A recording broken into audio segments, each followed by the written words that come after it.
Contactors है, movable contactors है, उसे नॉर्मली ओपन के साथ कनेक्ट करना होता है।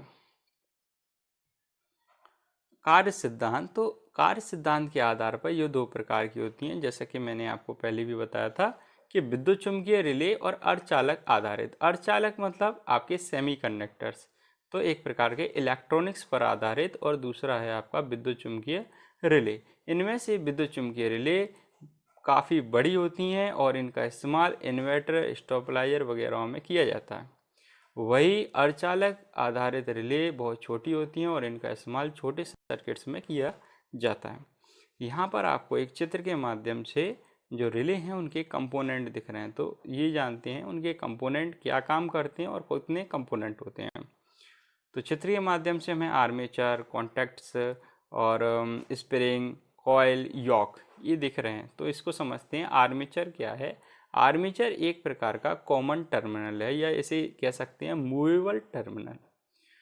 तो यहाँ पर यह जब रिले आपका ऑफ कंडीशन में होती है तो यह एनसी कॉन्टैक्ट्स के साथ जुड़ा होता है। यह दोनों कॉन्टैक्ट्स के साथ जुड़ता है। तो कॉन्टैक्ट्स कितने हैं? दो प्रकार के हैं। तो कौन कौन से? एक एनसी है, एक एनओ है। एनसी मतलब नॉर्मली क्लोज, एनओ का अर्थ है नॉर्मली ओपन। तो इन कॉन्टैक्ट्स के साथ जोड़ने का काम करता है। स्प्रिंग का कार्य है जब रिले बंद हो तो आर्मेचर को एनसी कॉन्टैक्ट से जोड़ता है। रिले जब बंद है तो आर्मेचर को कहाँ जोड़ेगा? एनसी कॉन्टैक्ट से।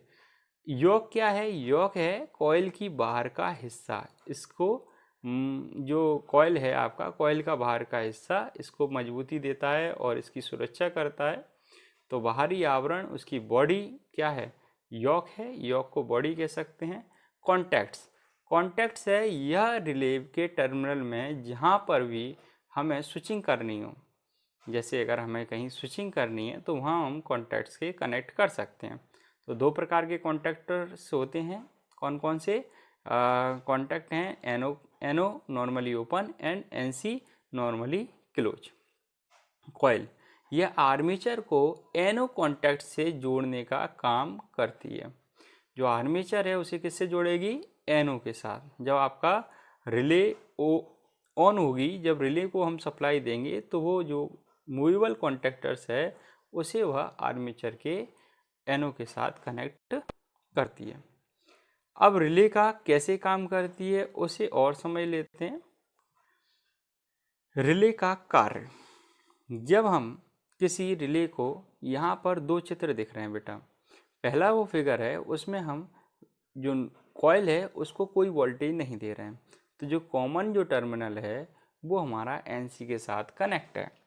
सपोज दैट जब कॉमन को हमने कोई सप्लाई, वोल्टेज सप्लाई से जोड़ दिया तो उस कंडीशन में वो एनसी को विद्युत सप्लाई देगा। मतलब जो इलेक्ट्रिक जो देगा, जो करंट फ्लो होगा वो किस में होगा? एनसी में होगा। कॉमन के माध्यम से एनसी में। कब? जब आपका नो वोल्ट कॉइल है, मतलब जो कॉइल है उस पर कोई वोल्टेज नहीं है।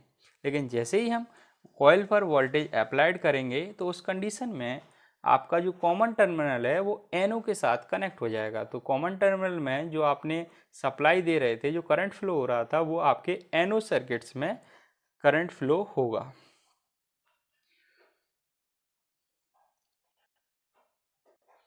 यहाँ पर हम इस चित्र के माध्यम से देखेंगे, जब हम इस स्विच को ऑन करेंगे तो यहाँ से करंट फ्लो होगा कॉइल में, और कॉइल में करंट फ्लो होगा। तो ये जो आप स्विच देख रहे हैं वो आपका,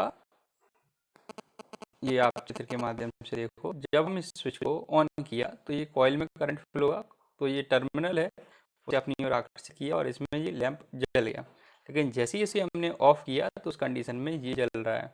इसको हमने ऑन किया तो ये टर्मिनल इधर आ गया और ये अपना ऑन हो गया। आप चित्र के माध्यम से इसे देख सकते हैं। अब ऑफ किया, इधर आ गया। अब ये मूवेबल कॉन्टैक्ट्स है, जैसे ही ऑन किया इधर आया और ये यहाँ पर ये लैंप जल गया हमारा। समझ में आया? अब इस चित्र के माध्यम से दोबारा से समझते हैं। जैसे कि इस कॉइल को जब हम ऑन करेंगे, मतलब यहाँ इस स्विच को, ये स्विच है, इस स्विच को जैसे ही ऑन करेंगे तो इस कॉइल में करंट फ्लो होगा। करंट फ्लो होगा तो आर्मेचर, जो मूवेबल टर्मिनल है, जो आर्मेचर है, उसे अपनी ओर आकर्षित करेगा और ये एनओ के साथ कांटेक्ट कर देगा। तो आपका जो लैंप है वो ऑन हो जाएगा। अभी NC के साथ है तो ऑफ है, NO के साथ किया तो ऑन हो जाएगा। जैसे कि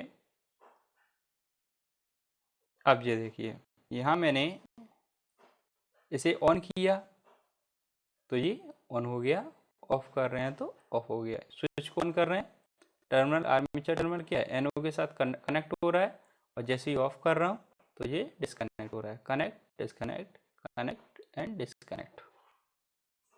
अब यहाँ देखेंगे, जैसे ही हम इसको ऑयल को, ये ओवन दिख रहा है आपको, और हम इस ऑयल को जैसे ही सप्लाई देंगे, हमने जैसे ही सप्लाई दिया तो ये ओवन क्या हो रहा है, ऑन हो गया।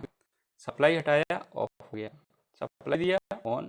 सप्लाई हटाया, ऑफ हो गया। तो ये प्रकार का स्विच है, सिर्फ स्विचिंग के लिए इसका उपयोग करते हैं। रिले के प्रकार। रिले कई प्रकार की होती हैं, इनका साइज और इनके इस्तेमाल करने के ऊपर निर्भर करता है। रिले के प्रकार इसके इस्तेमाल पर भी निर्भर करते हैं। जहाँ पर जिस प्रकार की रिले की आवश्यकता होती है, हम वहाँ उसी प्रकार की रिले का इस्तेमाल करते हैं। नॉर्मली जो रिले हैं वो कितने टाइप्स की होती हैं वो समझ लेते हैं। Different type of रिलेस।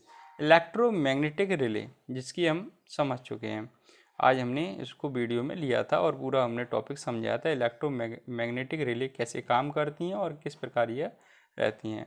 Solid state relay, वो भी हमने लिया था। हाइब्रिड रिले है, थर्मल रिले है एंड रीड रिले। इन प्रकार की ये 5 प्रकार की रिले होती हैं जो अभी मार्केट में अवेलेबल होती हैं। थैंक